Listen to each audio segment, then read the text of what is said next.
Myth number 2. BPD is not a brain disorder like other mental illnesses.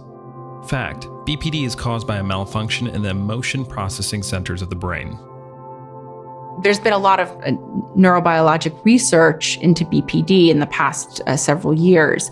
When we look at brain scans of individuals with BPD, we can see that the more emotional part of the brain, more of the area where the amygdala is, that part can be really overactive and easily triggered by situations with other people where they feel rejected.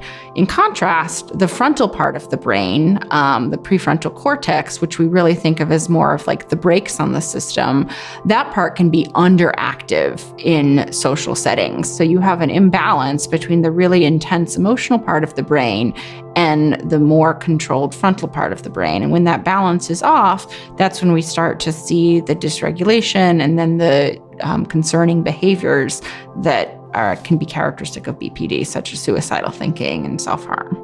You know, if someone cancels plans with me, instantly I feel just like they hate me. I must have done something wrong.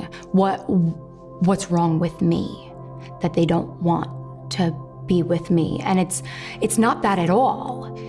There could be 100 different reasons that the plans were canceled, but my brain instantly goes to you're terrible, you've done something wrong, they hate you, they don't want to be with you, you annoy them, all these terrible thoughts that I wouldn't say about anyone else in the world, yet I say them to myself. I was having actually a really good day, and I looked outside and I saw a Christmas wreath, and immediately my emotions hit like a freight train.